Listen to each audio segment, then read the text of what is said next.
Hello guys and welcome to week 7, day 1 of SKL. I am Blake to Xanadine Xanadine. Joining me today is no one. Just kidding. Ponox is running a little late here, so he will join me when we get in here. But we have a great series for you guys today. We have ADP Gaming versus Lunatic Peace, and holy crap, I said it right, so we're off to a heck of a start here. So kind of a big game here as we do see, as Lunatic Peace. Oh my gosh, I got it right and I screwed it up right away. Lunatic Peace, sorry. Pulling it together. They have a lot of points that they can gain up here to pull into that playoff spot. So this being the last week of regular season, definitely a big one here. So we do have Evelyn Soraka bans coming out right off the bat. I mean, when you change your name to Eve Visible, probably play a lot of Evelyn. So good ban coming out there from Lunatic Peace. Lee Sin and Kindred going out towards Notorious there, taking away those jungle bans. A lot of rapid fires, a little bit hesitant here on these third bans. Kindred just being a very strong jungler overall. The Maokai being banned from Azog and an immediate Graves ban, leaving that Echo open, which Lunatic Peace will immediately grab up. Pull that into the top lane, being a very strong pick in that top lane. We talked about it time and time again. Having one of the highest win percentages right now in solo queue. Definitely one of the most contested picks in competitive play. Just great base damage, very tanky off of very few items. And just has so much CC and utility in that kit. Don't really need the AP ratios to make it worth. More of an assassin if you go into that, but it definitely does work. We have seen it be used before. We do have the Evelyn hover so far. Not sure if that's really the jungler they are going to lock in for sure. Is definitely one of those top tiers. Definitely looking with Kindred, Lee Sin, and Graves gone, as well as Evelyn. It's got to be that Elise or possibly in Italy, and they will lock that in, as well as the Thresh going to the support there. Going to rock the hooks for days following the stun. And there's my boy. I knew he wouldn't leave me too far by myself here. But flying through picks and bans. We got some solid team compositions coming together, and like I said, with so many junglers banned, there's really only Elise and Italy left in that top tier, as well as Gragas. Elise being picked and hovering in Italy. Wow, looks like some fun comps coming out here so far. The Echo, super contested. I mean, that is going to be a very strong pickup. And I mean, it's able to be flexed, actually, if they don't actually round it out with the Yasuo. I mean, Yasuo probably would tell it pretty strongly on which lane that's going to go to, but flexing the Echo, so they could potentially hide the Yasuo until a later part of the draft. Maybe make, ADP think a little bit heavier about what they're going to round out with, what their order is going to go to. So I don't know if you just said that already or not, but... It's alright. It's alright. You weren't here. Don't worry about it. It's all good. Oh, no. It's all good. But we got the Gragas locking in. I mean, that's very good with that Yasuo coming in. Definitely has a long range engage to give him that knock up for that ulti. Yeah, and I mean, they're going to have to try and pair it up very, very well. I mean, as playing Yasuo, you have to make sure that your ult, you have to time it very, very well with the Gragas' ult, not to make sure that everyone doesn't get too far away from that explosive cast. But it also pairs up well early on with the body slam, too. I mean, if he doesn't want to have to use that large cooldown with the explosive cast, hold a little bit of, ammunition still. But it's still going to tell the tale, at least, as far as which lanes they're going to go to. I mean, the Yasuo almost certainly going to be going towards that mid lane. Echo going to be going top here, but we are going to see the Lucian locked in. I mean, a very strong laner, and I mean, carries out well into the mid, and if you get ahead enough, can scale pretty decently into the late game too. So, strong pickup here for the bot lane of ADP Gaming. And I'm very surprised that Lunatic Peace actually opting to save their bot lane picks for very last. The Lux locked in there by Eliana. Seen him play that to great success a few times here, but they will hover the Vayne. Who's Uzi? Maybe Ooh. The same person? Have you ever seen him in the same room? Yeah. Well, there goes my theory. Could have been right, but very good pick in here. I guess I do have quite a bit of magic damage coming in from that Echo and Gragas. Both are probably going to go with that Iceborne Gauntlet, so that Sheen proc going to do a lot of work for them. So having that true damage coming in from that Vayne with the percent health using your Silver Bolts and a ton of armor pen going to be coming just from your last Whisper with the Yasuo, wouldn't be too bad to pick that up.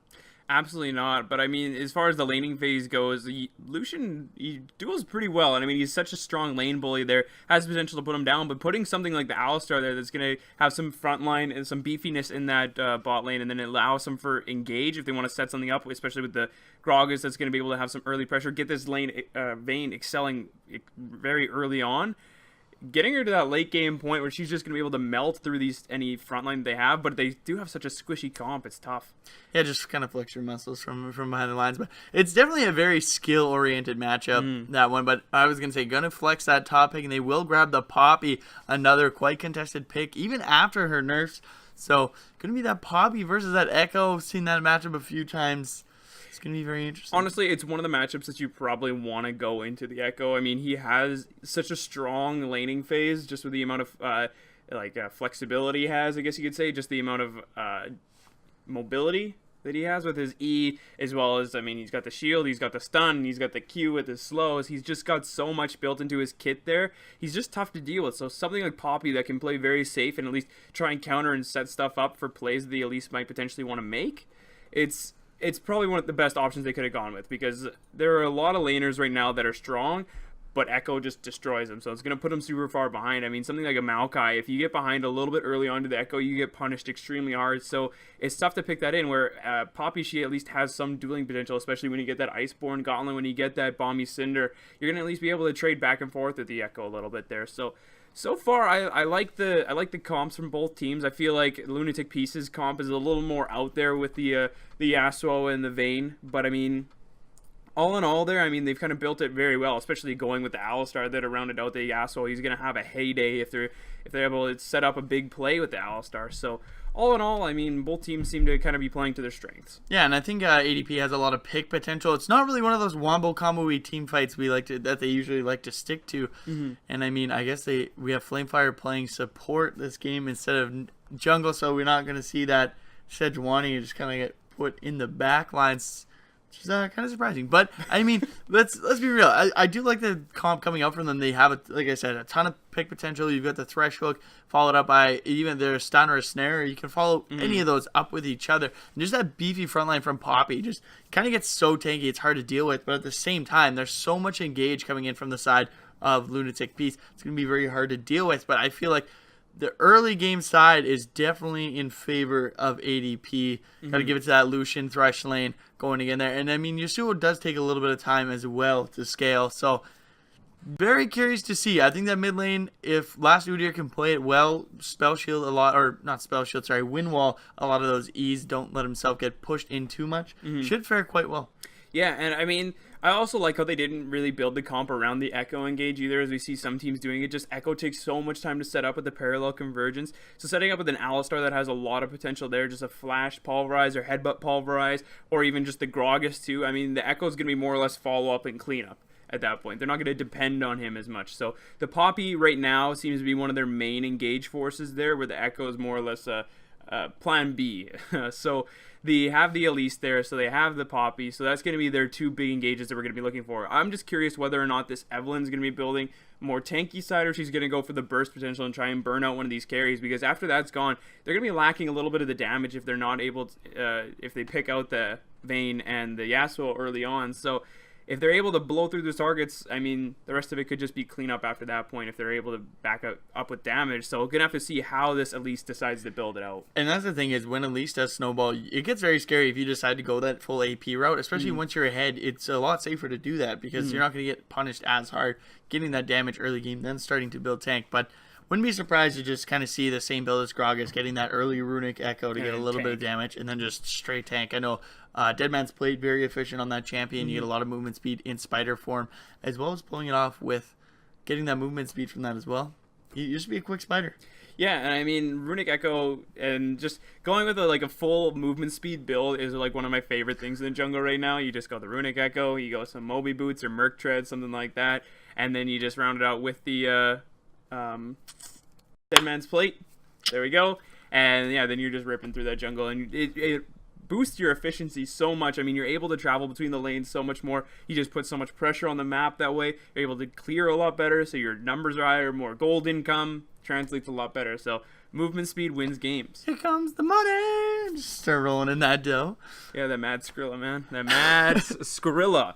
But we are loading into game, guys, so let's get underway with game one between Lunatic Piece versus ADP Gaming. I did it at the very start, and then I screwed it up again right like 2 seconds later. So one of these days, that is like the hardest word I've ever tried to pronounce in my life. Lunatic. I've never screwed any word up more than I do this one. Lunatic. But on Lunatic pieces side, we do have 00018 playing that Echo in the top lane. Nartorius bringing out that Gragas in the jungle. Last Udyr on that Yasuo in the mid lane. Uza bringing out Vayne at 80 carry. And Triple A Blade's going to be playing that Alistar at the support role.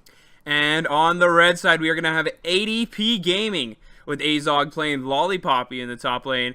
Evisible playing Elise in the jungle. Eliana playing Star Guardian Lux in the mid lane. Yoyi playing Lucian in the bot lane, and Flamefire X supporting him with Thresh on that support role. I like it. Dude, did you hear that announcement? On On the topic of Star Guardian Lux, they were coming up with more skin sets. Yeah. They want ideas. I think Star Guardian Urgot's gonna get a lot of backing. I feel like that's gonna be probably one of the more popular ones there. But there's been a lot. Did you look at some of those? Not all of them. I've seen a couple of them, but Did you see that concept art for the Star Guardian Syndra? I did not know. Oh man, I it bet looks you'd be really sharp. cool, It though. looks sharp. Like you throw the stars. Oh man, it looked pretty sick. I mean, I feel like she just has a lot of potential as far as skins go. I feel like she's a very underutilized skin option as far as those games go. But going to be loading into the Rift here today.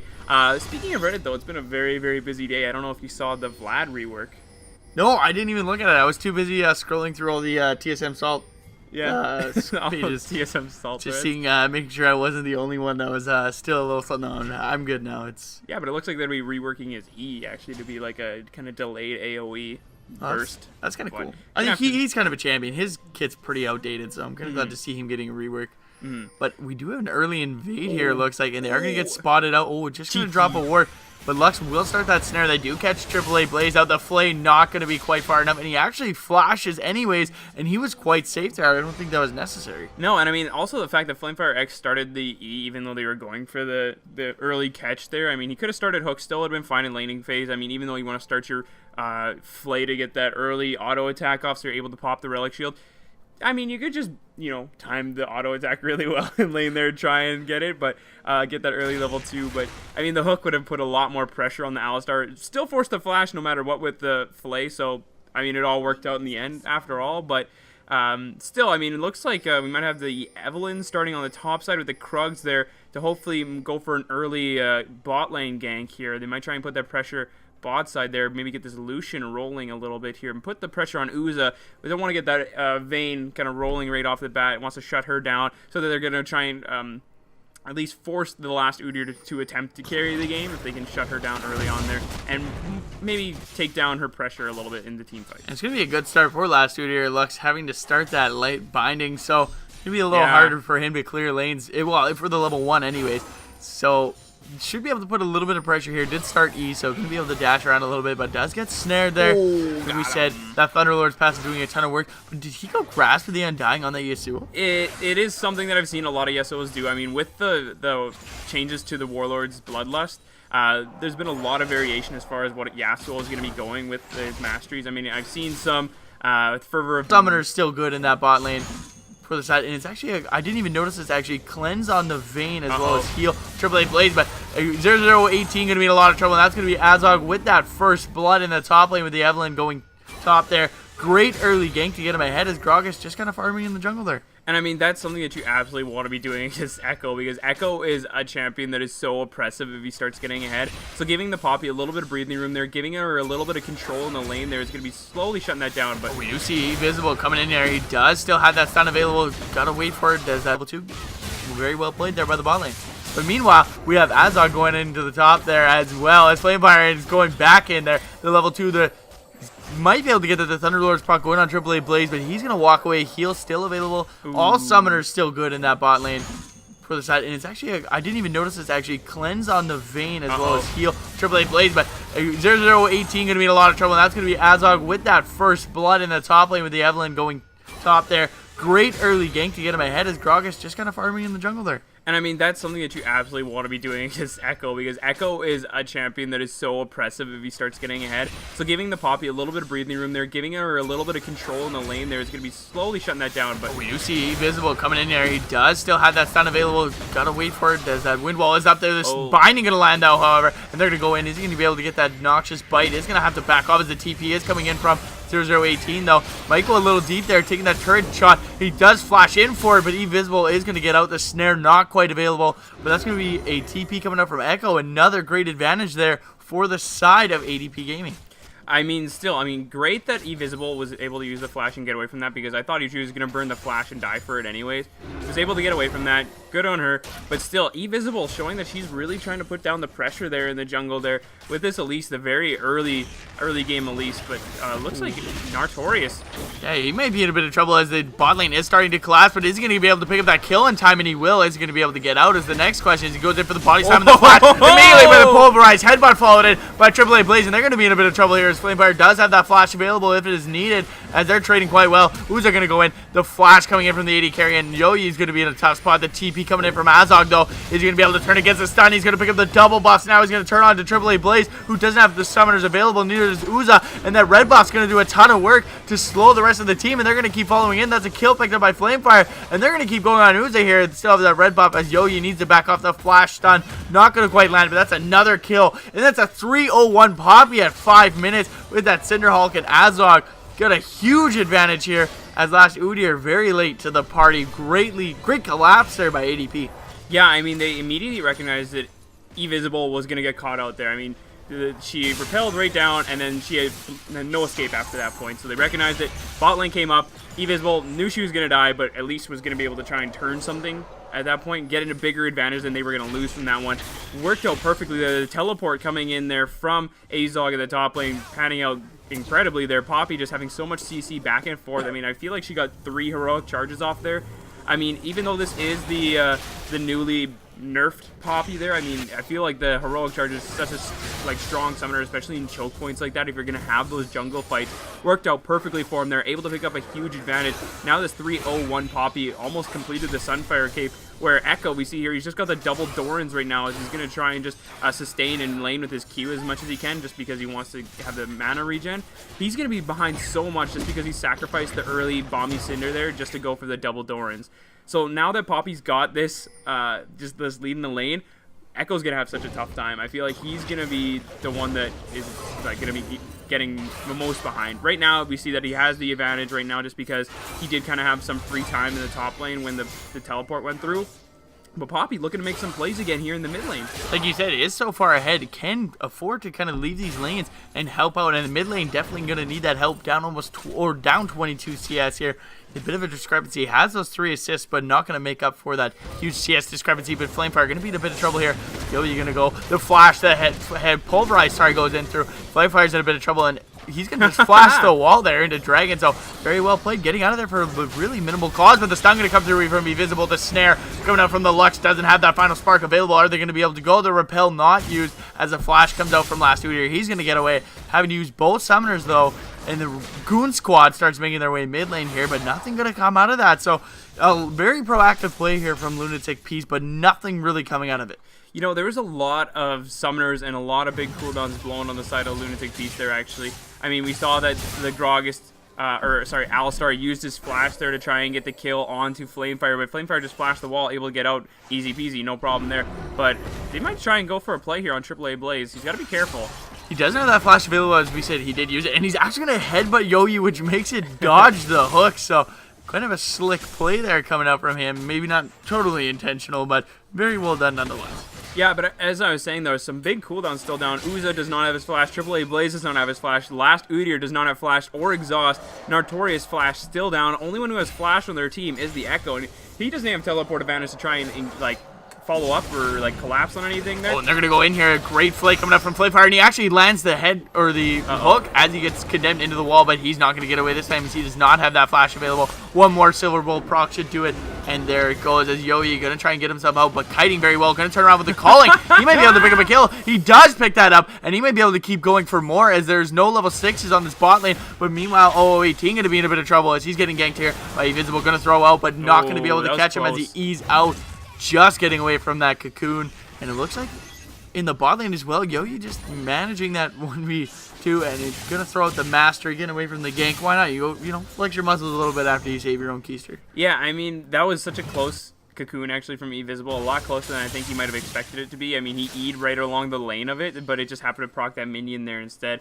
But again, yeah, the trade back and forth there ended up being a 1-for-1 in the bot lane there. A very unfortunate. Oh, nice Well, stun. he's actually going to go back in as he uses the parallel convergence, but trying to save his ward. Not sure that's the smartest fight he wants to pick, as Evisible is still kicking around there. The last Udyr, not anywhere, but it looks like the roam up, the pulverized headbutt going to go through. But Yoyi just going to sustain through it.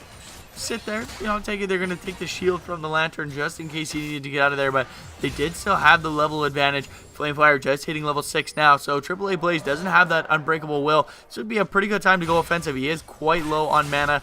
They might be able to find some kind of play, but without culling, maybe a little hesitant to go in. Yeah, and I mean, they do have great disengage with Alistar. I mean, all they have to do is kind of headbutt Yoyi out of there, and then they can turn on Flamefire if they really want to. Yoyi is really low on mana, too, so he's not going to be able to kind of get a large cycle of spells off. So I think they're just going to back off of this one now, go back, buy the items that they need, and then they're just going to come back stronger than ever. That kill is going to be very, very nice onto this Lucian as well. But yeah, just a very uncoordinated gank from the bot lane there. Nartorius kind of had the focus on Yoyi. They wanted him to pick up Flamefire, but then even though they backed off after that point, still well, the explosive cast is going to knock back Flamefire here, and they're going to go in, and Last Breath not going to be used, but the Cocoon going through as well as the final spark. There's a ton of damage going through. Flamefire still alive, though, because used a flash there by Ileana to try and get the shield. The wind wall going out, making him effectively useless. The exhaust as well. It's a double kill for the last year to Azog. He shows up to the party, but Uza's going to pick up another kill, but he gets stuck in there 1v5. Going to use that ulti to try and hold on as Yoyi shows up, and he's dealing a ton of damage. Azog's still alive. The calling going to be used, but 018, he's still going in there. He's swinging. Azog might be able to get a stun here, but they're going to try and get out as best they can. He's going to go right back in and re-engage, but he's going to get taken down by the Vayne, and that auto not going to be available as he does use that ulti to get himself out, and that's a double kill for the Vayne. So clean, well, not exactly an ace, but all 5 members of ADP going down in their own jungle. Maybe a bit of an aggressive play there. Yeah, I mean, if everything would have been more coordinated between ADP at that point, Azog going in as soon as Yoyi showed up, and then maybe they could have just given up Flamefire at that point, baited out the blue buff. That probably would have gone a lot better for them if they would have had a more coordinated engage there. But yeah, it just seemed like everyone was kind of going in it one by one at that point. Eliana, first one to arrive to the party there, tried to get the final spark over the wall. Not able to pour out enough damage yet as she's only sitting on the lucidity boost, but almost going to kill the last Udyr there. He's going to be very, very careful there. The wind wall just saving his life at the very end there. Final spark up on cooldown again. It just shows kind of the utility of this Lux pick when she's able to pour out that amount of damage that often. It's going to be huge. He's going to hand over that blue buff carefully, soon, TM. There we go. Take it for me. He's going to be able to grab it. Yeah, already has that, I believe it's 25% CD, no, 20% CDR from the Forbidden Idol as well as those boots. So sometimes using your ulti whenever it's available to just push people out of lane with such short cooldown, and you have that CDR. Very effective. But in the meanwhile, the biggest benefactor of that team fight was that Vayne. I think picking up 4 kills there, coming out as 4-1-1. It's going to be able to go even with that. Lucian now finishing that Blade of the Rune King, has very good trading abilities, and the flash pulverize is going to go through the headbutt backwards. Is going to get Evan to the wall. The immediate cleanse of that exhaust. Going to throw the hook out, but it is going to miss as they're going to keep trying to do as much damage as possible. A great flash body slam. They're going to keep him in place, and Nartorius is going to get that kill, and that's going to be another kill for Uza as he picks up the double and is now 6-1. Eliana in a lot of trouble as he has that tornado, not going to be able to land it though, and 0-0-18 going to keep swinging on Azog here, but he is definitely losing those trades. Eliana trying to keep himself alive, has to be very careful. The tornado does go through. The last breath holding him in spot. The explosive cask should be enough to hold him in place, but it's Yasuo picking up that kill. The barrier and shield not quite going to be enough. Yeah, and I mean, Itemize, like, he went very, very smart at this point. Sure, you always want to rush the Shiv or the Phantom Dancer as Evisible going to go in here, and he's going to be in a lot of trouble. The body slam goes through. He's going to use the dash to get through, and that's another kill going to last Udyr. And a very aggressive play. Not really sure why for. Yeah, I mean, now you're just kind of giving stuff up for free at this point. You kind of had a lead early on there as ADP Gaming, but now you look at your lanes, and all of a sudden the people you don't want to head at all are super head culling coming out, though, and hook going wide as well, so not able to make a play out of that either. But yeah, like, the carries you don't want to get ahead are now significantly ahead of their lane opponents. We see like a 40 CS discrepancy in the mid lane, as well as 4 kills on the side of the last Udyr there, as well as, I mean, a couple CS advantage, but that's not really the difference that makes or breaks it there. It's the kill advantage. 6-1 on this Vayne. she is going to be snowballing super, super hard. And these two champions in particular are ones that kind of just get out of control, absolutely, if they get this early game advantage. As we see, he already has the shift. He's got that. But there looks like tower dive here. Oh, might be able to pick up the kill. He's going to use that ulti to go back, and he's not going to be able to secure the kill there. As he's going to get out of there. Going to pop that mastery. Very well played there by 0018. Playing a little close to the chest, though. Going very low. Did you see that dodge? That was unreal. That was very nice. Did you avoid that Poppy ulti, which does a little bit of damage? Definitely would have been enough to execute. It does enough to execute, but they try and lock down the last Udyr, but he gets out before the lights binding goes through. He's going to throw the tornado, land that last breath. He's going to exhaust. Eliana isn't going to be enough. He is going to pick up the kill. He's going to keep going. He's going to be able to pick up the double kill. He has that and he will get that double kill. 2v1. Very well played there by the last Udyr, getting that exhaust out, keeping himself alive. So very well played, which looked like a dire situation there for him. Definitely turned that on its head and going to come out with the rewards. Double buffs to boot. Grasp of the Undying, MVP in that fight. Unreal play from the last Udyr there. Now 6-0-3. We see that Hex Drink of the Lifeline doing a lot of work there, just saving his life at the end there. And now he's picked up the Rift Herald as well, and he's going to be the one picking up that buff, I do believe, as well. So he's going to just be focusing super hard on cracking open this mid lane there, opening up the map. That is going to be absolutely huge. Lunatic piece getting a huge swing off of that. Momentum definitely in their favor at this point. As we say, like in this bot lane, huge advantage over to the Vayne. She's already got her first completed item, and they're going to try and take a fight here. And here we do. The final hour is pop. The box going down as well. And Lucian trading quite well. Are they going to be able to get the kill? It does go invisible there. Both heals are going to be used. The Condemned going to knock him away. He's going to flash in. Try not to get hit by the calling there. As Flamebear going to try to pick up that kill, but Uza going to get it. And Azog going to go in. As he should be able to get the kill, but no, the W actually, the Ardent Blaze does pick up the kill onto the Vayne there, and Azog's going to keep going as Eliana finally coming down here, but Notorious is coming in from the backside. He's going to be able to get there fast enough as Invisible is there as well, and AAA Blaze is going to go down as that Unbreakable will no longer available. Has Timeliner available if he's going to be able to get it off, but they do kill him before he's able to get anywhere. The Explosive Cast trying to save his teammate. Meanwhile, the last Udyr will pick that up, so that's 3 kills for just for 1 there, but losing a turret. So ADP Gaming, a very proactive play there, trying to keep themselves in this. Yeah, I mean, even though, last Udyr he was able to pick up a tower there, I feel like they would have got a lot more if he would have rotated, followed the Lux down to the bot lane, roamed with her. He would have picked up a lot just with how ahead he is right now, and it looks like he wants to go for it right now as well. I mean, he could probably take this fight. Yeah, he's very strong. He has shown he doesn't have that exhaust available this time, but the itemization, he does get hit by the stun there, but should be able to get away. No one really fast enough. Windwall's on cooldown. Yeah. But as I was saying there, I mean, if he would have followed it down, I feel like that would have been a lot bigger advantage there. They probably would have been able to like clean up, push the bot lane towers as well.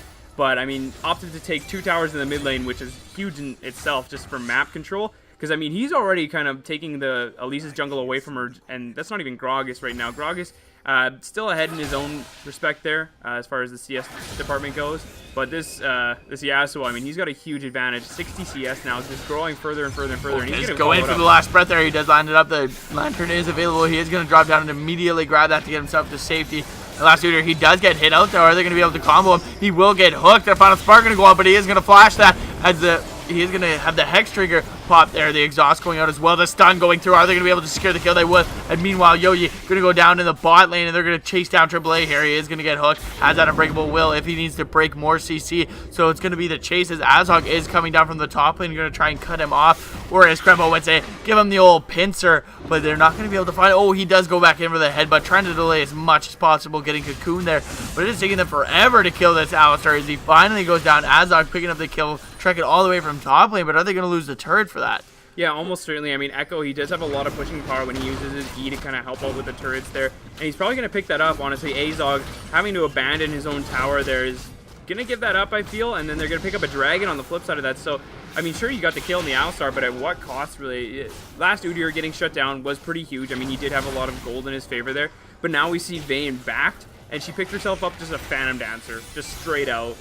Like, that's pretty disgusting. Just the amount of synergy that item has with her is unreal, and it's gonna be scary seeing this Vayne now that she has kind of the 2 items that she really needs to start going off in team fights. It's gonna be pretty gross. Paired up with the Yasuo, who's I mean, he could have itemized a slightly different way. I mean, going with the cloak, the agility cloak instead of going with the pickaxe. The pickaxe would have been better. It would have gave you sorry. Well, I'm a little slow on the item names, but No, I said pick ass by accident, so I was just laughing a little. but it looks like they might try and pick a fight in the top hero lane, though, just trading back and forth a little bit. But as I was saying, going with the Cloak of Agility there, getting that 100% crit probably would have accelerated his game even farther, especially when you have the Hex Drinker, you have the BF sword. I mean, you're already pumping out a lot of damage with just those 2 items, and then pairing that up with the 100% crit would be disgusting. So, I mean, he's going to delay that spike a little bit, but, I mean, he's got the flexibility to do that. I'm already 6-1. Oh, a great cocoon there as he goes in for the headbutt pulverize. He will get the pulverize. The last breath's going to be used onto Invisible, but is it going to be enough? Is the exhaust going down onto Yoyi coming up from last food here? And the final spark going to come across. It is going to land, but not going to be able to kill anyone. The explosive cast spreads the fight, and now Yuza is here as he picks up a double kill, and that's 3 kills going towards Lunatic piece. And meanwhile, in the top lane, it's just going to be Azog continually trading with 0018. He is going to lock him in here. Not going to be able to E away. Does have that ulti available. It's going to get the ult. Echo's going to use his ulti as well. It's going to be enough to get him out as Azog is coming through. He's going to have the parallel convergence, but it's not going to come down as fast enough. But meanwhile, they are taking the bases. Eliana going to try and defend as fast as possible. A great win while they're blocking the snare, but going to tank that way too long, and he's going to go down. But his team should be able to pick up that inhibitor turret as Respawn's coming up. Not going to have time to pick up the inhibitor himself, but they are going to try and rush it here. I guess they do not have those harm guards yet. It is still pre-20 minutes. They are going to back off, but was it too slow to start getting away?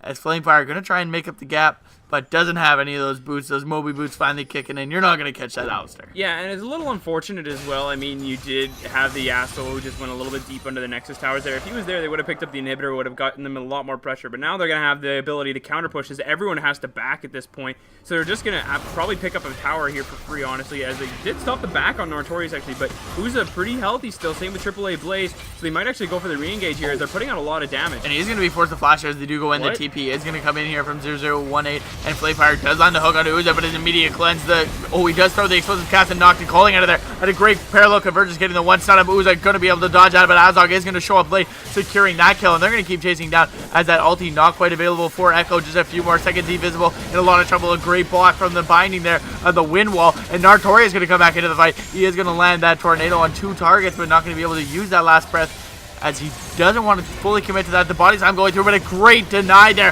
by Azog, and a very low Gragas. Is he going to be able to go for it? He does use that stun. The last breath is going to be used on Azog as the headbutt comes through, but he's going to pick up the kill onto Nartorius. Going to slowly retreat here, uses the ulti, knocking back 0018, and after an incredibly long fight, it will be an even split of 2-2 there coming out towards the end.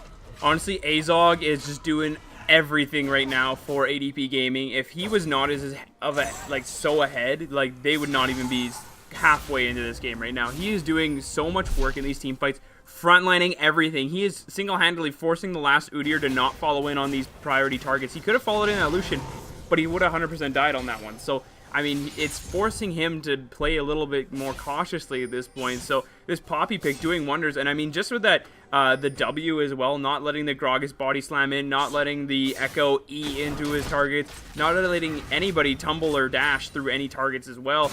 That's huge. I mean, it denies pretty much their entire engage that they have set up with this comp here. So the Poppy pick panning out way better than I think they ever could have hoped. Windwall doing a lot of work here. I mean, that's probably Eliana's got to stop throwing those straight into that wind wall. It's just trolling. It's very unfortunate. He's trolling you 100%. But gonna just clear up a little bit of vision here. That's still within the pink ward sight. Just gonna keep tossing him down there. Flamefire though in a little bit of a tricky situation. But they're gonna give up. They're gonna just leave the red buff. Hopefully try and pick someone off here on the flip side of this Baron. Azog probably could body slam into that. Well, great headbutt pull. The last whisper going to go into the 2 carries of the team. And here we go. Azog going to try and peel for his backline. Eliana turns and final sparks, only hitting AAA Blaze. As they keep going, Yoyi going to be forced out of the fight here. Uza's very big as Invisible is going to get caught by the parallel convergence. That's going to be a kill for 0018. Are they going to be able to continue to follow up? The light binding is going to miss everyone as Alistar still going through as Azog is very healthy, though they have to be very careful. Going to go back in, but that's going to be a double kill there for 0018. But they're going to try and turn to the ult. Going to get him out of there safely as Uza's going to keep chasing. The Silverwood procs will take him down, and Yoyi's going to trade back a kill, but he's going to go down immediately. Can they keep kiting this backward? A triple kill for 0018 as Eliana being the only survivor for ADP, and this will be a free inhibitor, getting themselves 4 kills on the side as well. Yeah, I mean, unfortunate that they split up so much there, and AAA Blaze was able to get such a great headbutt pulverize off there in that fight. It worked out super well just for the engage that they were hoping to get. Yasuo was able to get out a ton of damage in that fight before he ended up falling. And yeah, so we have to really see for ADP Gaming to stick around Azog at this point. They need that front line with them at this point. And Azog, I don't know if you would have really had to have gone with the Spirit Visage. I mean, you probably could have gone with more armor items, especially with the way the carries are set up on this team. I mean, you have the Vayne that's going to be just going to shred, and you also have the Yasuo who's full AD as well. And I mean, you don't really see the Echo as well as the Gragas putting out a whole lot of AP damage. Sure, they do put out some, but I mean, once they're done through their cycle of spells, it's going to be pretty minimal after that point. You're more or less focusing on diving those backline threats, so maybe going with another armor item. Yeah, I feel like maybe Thornmail being a better itemization there. Yeah. They try and deal with that Vayne or even the Yasuo. But It's tough to say. I mean, you already do have 2 armor items with the Iceborne and the Sunfire, so going with that Spear Visage, not the worst, but I mean, just in this situation there, as far as the comps are built, I mean, you could have probably gone with that and maybe had a little more threat there. But pretty scary. I mean, they're going to try and pick up another dragon here, it looks like Lunatic piece, and they're probably going to get it for relatively free, but we're going to see here as Uze is going to go down to Azog as he's going to use that ulti to try and deter, but it's not going to land, and he's going to keep chasing down. Meanwhile, at the dragon fight, we have AAA Blaze trying to deter them from getting that, and Invisible is going to get just completely destroyed, but he is not actually going to go down as the final spark goes through, but they will finally pick up that kill, and Yogi's in a lot of trouble as they're chasing him down. Flamepire in a very bad spot, trying to hook keep his AD carry alive, but A0018 is going to pick that up. Meanwhile, in the extended long fight, it will be Azog picking that up 1v1, and now Eliana definitely going to go down here as the rest of the team goes. They're not even going to take Dragon. This should be the end of the game. Yeah, unfortunate that, I feel like this is exactly what they were planning for. Uza, die or live. I mean, just make sure Azog is not in that fight. Stop his backs, do whatever you have to do, stop the teleport, and then they take the fight. If Azog is not there, they win super, super easily, and now they're going to just be able to try and take down Azog 1v4, unless they just go for the tower. Last breath actually going through a AAA, still taking that turn. They will clean up that kill. His Flamefire is coming up, and so is Invisible. Those Death Hammers maybe not quite as long as they wanted it to be, as everyone is going to start respawning. They might be able to pick up some kills before that inhibitor or the Nexus goes down, and we're going to see Yoyi. He's going to go in there. They're going to really trying to desperately finish this as the wind wall goes through, blocking that hook. This should be the end of the game. He lands a tornado onto Yoyi, and that will be Lunatic Peace securing game 1 in just under 26 minutes in kind of a bloodbath game with 50 kills there in 26 minutes. Yeah, I mean, I feel like the big thing was just the amount of pressure that the Gragas had. I mean, even though Invisible did a great job in that level 1, got first blood, we definitely saw the more successful ganks coming out on Artorias and really onto the priority targets. I mean, even though, yeah, sure, you want to shut down that Echo, you want to make sure he's not kind of getting out of control and just owning the lane, you got to realize that there's some very snowbally champions on the map. That Yasuo, if he gets ahead, he's going to do a lot of work. I mean, he was very self-sufficient at it, though, too. I mean, Invisible saw a lot of pressure in that mid lane there, but Yasuo still had no trouble with that. Even got the 2v1 at that one point, which was huge. But then we saw just a lot of pressure in the bot lane. Nartorius there constantly, and that it really paid off. Got Uza super far ahead, and then at that point, I mean, just kind of snowballed the game out of control. After that, I mean, Azog did a lot of work, though. I mean, he was the only thing keeping in that game. Like, if without him, it wouldn't have even lasted that 25 minutes. So he pushed his advantage quite well, getting that 301. His items where he was just so far ahead really made that Echo a non-factor. Yeah. But then that extended long fight in their own jungle, Vayne picking up those kills, and with last Udyr getting those solo kills in that 2v1. The other carries really got fed quite quickly. And, I mean, Azog can only do so much in that front line. Still ending that game 11-3-5 on that Poppy. So, doing a lot of work, but his carries kind of got shut down by the rest of the enemy team and couldn't quite put the damage down that he was trying to peel for. Yeah, very, very impressive game. It's tough to say what ADP Gaming has to do differently going into this second game.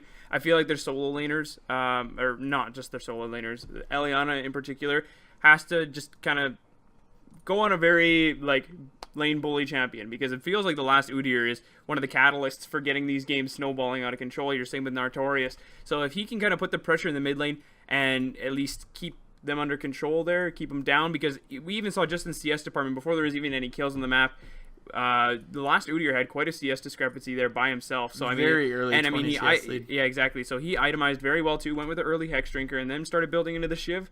So I mean, he even had that going on for him. So I mean, even though Eliana did go for the roams, gave up a lot of map pressure there, and then last Udyr was able to get a lot of CS discrepancy. So the roams not really paying off for them there. So maybe just stick to your lanes there. Go for the lane matchups. Not try and do anything fancy after that point. Let your jungler be the one to kind of gank after that point. But and then in the bot lane, I mean, Lucian was doing pretty well. The CS was very, very even, but then Nartorius just kept putting a lot of pressure in the bot lane. So you can't really do anything about that. it's tough break. Welcome to the meta, boys. Welcome to the meta. Old tanks. But I mean, that was a great game one. Very close at the start, but a very well fought game, guys. We're gonna take a short break before we kick off into game two between Lunatic Peace and ADP Gaming. So don't go anywhere. We'll be right back.